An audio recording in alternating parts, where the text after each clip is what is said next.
On termine cette édition avec une rencontre, celle de l'auteur d'Hyperarmes, Anatomie d'une intranquillité planétaire, paru aux éditions Nullius in Verba.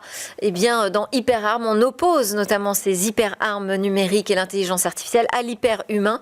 Et son auteur, Flavien Chervet, développe cette idée de création d'une industrie de la sécurisation des IA en Europe. On l'écoute. Flavien Chervet, bonjour. Vous venez de présenter votre nouvel ouvrage qui parle d'intelligence artificielle, mais d'ailleurs, c'est pas dans le titre, ça m'a frappé. Votre titre, c'est Hyperarmes, un titre très guerrier finalement. En effet, c'est le point de départ du livre, c'est de parler des enjeux militaires de l'IA qui sont en train de bouillonner actuellement. Mais l'enjeu global du livre, c'est quand même d'apporter une analyse géopolitique, un regard bien plus large que l'aspect militaire, même si je prends comme point d'entrée le sujet militaire. Oui, alors on démarre avec l'exemple de l'Ukraine, la guerre en Ukraine, mais on termine avec un espoir finalement. Il faut que l'Europe ose. On doit oser quoi ? Alors ça, c'est mon écriture, hein. Moi, j'ai un optimisme moral. Je veux apporter des regards positifs, même quand il y a en effet un contexte qui n'invite pas forcément à ça. Après, pour répondre à la question de l'Europe, je crois qu'on a des cartes à jouer qui ne sont pas nécessairement d'essayer de faire compétition aux États-Unis et aux énormes systèmes d'IA très performants, mais potentiellement de se positionner sur une industrie de ce qu'on appelle l'alignement, qui est un des domaines de la sécurisation de l'IA, pour faire en sorte qu'on sache contrôler des systèmes d'IA beaucoup plus performants. Et là-dessus, c'est une industrie qui est naissante et donc l'Europe a, je crois, un coup à jouer sans avoir un besoin capitalistique énorme pour lancer cette industrie et être parmi les leaders, peut-être pas le leader, mais parmi les leaders. Donc je crois qu'il y a une opportunité en ce moment. Finalement, ce serait faire un pont entre cette capacité qu'a l'Europe à réglementer le champ du numérique, en tout cas ces dernières années, et là, en l'occurrence avec l'AI Act, c'est faire de l'AI Act finalement un tremplin vers la création d'une véritable industrie pour sécuriser l'IA. C'est à ça que vous pensez ? Alors c'est à peu près à ça, en effet, plutôt qu'en faire un tremplin, je dirais que ça permet de compléter les AI Act avec une dimension industrielle crédible.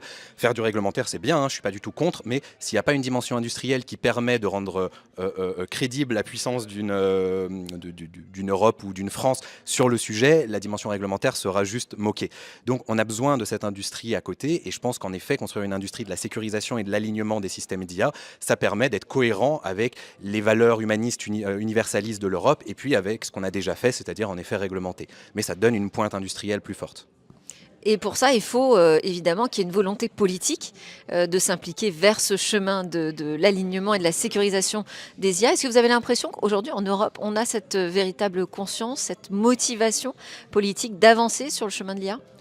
Alors, l'Angleterre a déjà fait des déclarations par la bouche de son ancien Premier ministre dans ce sens-là, donc il commence à y avoir une conscience. Aux Pays-Bas, il y a pas mal d'études sur le sujet qui commencent à être sérieuses.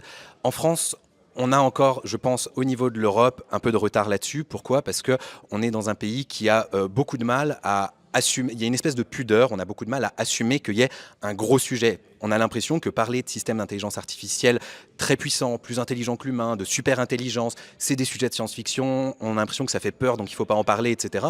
Alors que c'est devant nous et que c'est des sujets qu'il faut prendre à bras-le-corps aujourd'hui. Et sécuriser les systèmes d'IA, souvent on le ramène à la science-fiction, c'est les lois d'Asimov, on va mettre des lois dans un robot pour qu'il évite de tuer tout le monde. Alors c'est la version très simpliste, mais aujourd'hui c'est des vrais sujets, des systèmes d'IA dont on perd le contrôle dans les labos, ou en tout cas qui font des choses auxquelles on ne s'attendait pas. Et donc on a besoin de construire un savoir-faire scientifique et technologique, industriel, très rapidement là-dessus.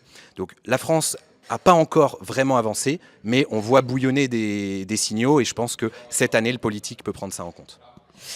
Quelles sont les conditions ? Alors, il y a la volonté politique, il y a évidemment le capital, la capacité d'investissement aujourd'hui en Europe. Quelle autre condition, selon vous, est nécessaire pour que l'Europe ait quelque chose à dire dans le domaine de l'IA ?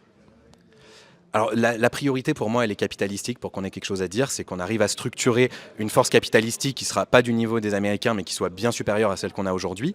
Donc il y a plein de leviers pour faire ça, mais le problème, ça va être qu'il faut aller vite. Après, un élément supplémentaire, c'est de structurer un écosystème de recherche. Aujourd'hui, on a un super écosystème de recherche mathématique et mathématiques appliquées sur l'IA, mais on a encore assez peu, par exemple, de chaires de recherche dédiées à la question de l'alignement, de la sécurisation des systèmes d'IA. Là où aux États-Unis, il commence à y avoir une recherche qui se développe, aux Pays-Bas aussi. Donc je pense qu'il y a des chaires à créer, et ça va être le troisième pilier, hein, capitalistique, politique, et puis au niveau de la recherche fondamentale. Alors au départ, quand on commence la lecture de votre ouvrage, on se dit que vous êtes plutôt technocritique. À la fin, on s'interroge finalement, est-ce que vous êtes un technosolutionniste? Vous vous situez où?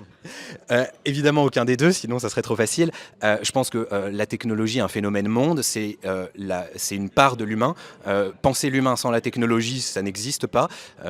Bergson disait qu'on est homo faber, l'homme qui fabrique, et c'est les deux faces d'une même pièce, l'humain et la technique. Donc pour moi, ça serait ridicule d'être technocritique au sens où on voudrait enlever de la technologie. Notre avenir, c'est plus de technologie. Je ne crois pas l'inverse. Par contre, le technosolutionniste ne me va pas parce qu'il supposerait que la technologie est tout notre avenir. Alors qu'il y a des voies à prendre, en effet. Et donc, ma position, elle est technopoétique. C'est d'essayer d'apporter un regard sur la technologie qui soit plus sensible. Donc ça veut dire ne pas mettre au rebut la dimension capitalistique, industrielle pour être concret et prendre le sujet à bras le corps, mais ça veut dire garder cette part d'idéalisme qui permet de construire des visions d'avenir qui soient belles. Merci beaucoup. C'était Flavien Chervet, l'auteur de Hyperâme, que vous pouvez d'ores et déjà commander sur le site Nullius in Verba, son éditeur. Merci à tous de nous suivre. C'était Smart Tech que vous suivez sur la chaîne Be Smart for Change, mais aussi en podcast. À très bientôt pour de nouvelles discussions sur la tech.